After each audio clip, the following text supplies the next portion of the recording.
Rajiv Adatia Dane में जाते हैं तेजा के साथ और उनकी हो जाती है शुरू बातचीत। बहुत सारे मुद्दों के ऊपर हो रही होती है बात, जिसके ऊपर से कुछ मेन मुद्दे आपके साथ करने वाली हूँ यहाँ पे शेयर। तो जल्दी से चैनल को सब्सक्राइब कर लीजिए। देख रहे हैं फीफा फूज, मैं हूँ आपकी होस्ट दोस्त फिदांगी करने। राजीव घर पे आते ही सबसे पहले उन्होंने रश्मि और शमिता से बात की। तेजा का टॉपिक निकला, लेकिन तेजा के बारे में ज़्यादा कुछ उन्होंने बात ना करते हुए ही फर्स्ट थॉट कि पहले वो तेजा से बात करेंगे, उसके बाद he is going to talk. Teja से बात करते समय सबसे पहले बोला कि Teja you are playing good, लेकिन तुम्हें क्या हुआ पिछले 1-2 हफ्ते में, तुम क्या कर रही हो? लाइक जैसी उम्र गया विद इन 5 मिनट्स और 10 minutes you started to say कि he has been bitching about you. उन्होंने आपके बारे में कभी बिचिंग नहीं की है, तो आप ऐसा क्यों बोल रहे हो? तो शी वॉज लाइक कि अरे मुझे जो सलमान सर ने कहा मैं उसी के ऊपर बोल रही हूँ। I don't know, I have not seen, but what sir said मैं उसी के ऊपर बात कर रही हूँ। तो ये चीज़ जो है उमर की क्लियर हो जाती है। उसके बाद जो उमर है वो जो राजीव है वो कह रहे होते हैं कि उमर ने ऐसा कुछ भी नहीं किया, हर एक जन एक दूसरे के बारे में गॉसिपिंग करता है, that's very normal, but he has never bitched about you. Teja कहती है आई डोंट नो, उमर को ही मुझसे प्रॉब्लम था, आई तो have always loved him, I still love him, I don't have a problem with him. तो ऐसा करते हैं जो उमर का जो टॉपिक है वो खत्म होता है। बात शुरू होती है शमिता की। वो कहता है कि शमिता के बारे में जो तुमने चीज़ें बोली है दैट वाज नॉट नीडेड, बहुत वल्गर और बहुत बिलो द बेल्ट लग रहा था जो तुम कुछ चीज़ें बोल रही थी, उसके ऊपर जिस तरह से चढ़ रही थी। फॉर एग्जाम्पल आप वीआईपी रूम में जो करण के साथ बात करते समय बोल रही थी कि वो मरे जा रही है, डेस्परेट हो रही है आपके साथ दोस्ती करने के लिए, ये एक ज़रूरत क्या थी? तभी जो तेजा होती है वो कहती है see I have an explanation for that, and वो इसलिए है क्योंकि उसने थ्रू आउट द शो कितनी बार इस चीज़ को मेंशन किया है कि मैं इनसिक्योर हूँ, मुझे प्रॉब्लम है, मेरी वजह से वो करण से दोस्ती नहीं कर पा रही है। मीडिया राउंड में भी उसने कहा, तो कई बार शी हैज़ वोकली सेड कि मेरी वजह से वो दोस्ती नहीं कर पा रही है करण के साथ। तो ऑब्वियसली मुझे ऐसा लगता है कि why she trying to portray me in a negative light, तो मुझे वो अच्छा नहीं लगा, इसलिए मैंने बोल दिया, और वो क्लियर दिखता है that she wants to be friends with him.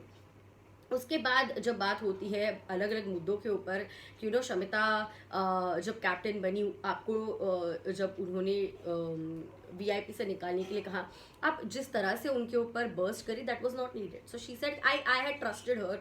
Weekend के वार के बाद me and Shamita had hugged it out, लेकिन फिर भी जो झगड़ा है सब कुछ सॉल्व होने के बाद जब हमने आपस में यानी करण, तेजा और शमिता ने आपस में बात करी कि किसको अगर मौका मिले तो आप डाउनग्रेड करोगे, तो उन्होंने राखी का नाम लिया था। इसलिए हमें लगा कि हम जीते या शमिता जीते, it's one and the same, so let's stick with whatever the housemates are saying, होने तो वाली है राखी ही डाउनग्रेड। लेकिन वो पलट गई, तो कहीं ना कहीं मैंने उस पर ट्रस्ट किया था, उसने मेरा ट्रस्ट तोड़ा।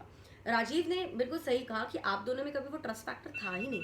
ट्रस्ट फैक्टर कहाँ से आ सकता है? It shouldn't be there but at all. तो उसके बाद राजीव जो है वो कहते हैं नहीं ऐसा कुछ नहीं है, वो आपके साथ उनको आपसे कोई प्रॉब्लम नहीं है, बट आपकी कहीं ना कहीं इनसिक्योरिटी है, या आपके अंदर जो थॉट्स है उनके बारे में वो दिखते हैं और वो गलत दिखते हैं। आपने इस तरह पोर्ट्रे नहीं करना चाहिए। See you are good person, why do you have to say all this things जो आप बोल रहे हो? Like this is not done, this is not how you talk. तो तेजा जो है हर एक चीज़ का जो एक्सप्लेनेशन है वहाँ पे दे रही होती है कि अभी तक उन्होंने देखा है कि कुछ भी अगर चीज़ हुई तो वो अगेंस्ट उनके खड़ी हो जाती है। जब वो उनसे झगड़ा भी नहीं कर रही होती फिर भी Shamita has always said negative things about her. लोगों के सामने भी उसके बारे में बोला है, मीडिया राउंड में बोला है, तो हर राउंड में कहीं ना कहीं उसे एक नेगेटिव लाइट में पोर्ट्रे करती है। जैसे मैंने उन्हें एक एग्जाम्पल दिया, ऐसे तेजा कह रही थी कि आपको जिस तरह से प्रॉब्लम था राकेश का दिव्या के साथ दोस्ती में, तो आप वो चीज़ को लेके एटलीस्ट इस एग्जाम्पल को लेके समझना चाहिए आपको, यू नो, कि आपने ऐसी जो चीज़ें नहीं करनी चाहिए जिससे हम दोनों के रिलेशनशिप में प्रॉब्लम हो। तो ऐसी और बहुत सारी बातें राजीव और तेजा के बीच हो रही थी, और ये सब बातें जो है चुपचाप से सुनने की कोशिश कर रही होती है शमिता। एक्चुअली सुन कुछ नहीं पाती क्योंकि वो मेन ग्लास डोर के यहाँ पे होती है और ये दोनों डेन के यहाँ पे होते हैं, लेकिन शमिता वहाँ पे जाने वाली होती है to see what the conversation is about. लेकिन उससे पहले बिग बॉस जो अनाउंस कर देते हैं कि अगली फैमिली मेंबर से मिलने का मौका जो है वो शमिता को मिलने वाला है, इसीलिए वो कॉन्वर्सेशन वहीं पे स्थगित हो जाता है। उसके आगे क्या होता है ये आपको हम जरूर बताएंगे, लेकिन फिलहाल इस कॉन्वर्सेशन के ऊपर आपको क्या है कहना? और राजीव और तेजा के बीच जो जो बातें हुई थी उसके ऊपर व्हाट यू हैव टू से, कितना आपको लग रहा है कि तेजा वाज राइट, या फिर कहीं ना कहीं आपको लग रहा है तेजा का मिसकम्युनिकेशन, मिसअंडरस्टैंडिंग की वजह से उनके और शमिता के बीच फाइट्स हो रहे हैं unnecessarily? What you have to say नीचे कमेंट डाउन करके जरूर बताइए, और हमारे साथ बनी रहिए फीफा फूज पे। मिलती हूँ आपसे थोड़ी देर में, बाय बाय, टेक केयर।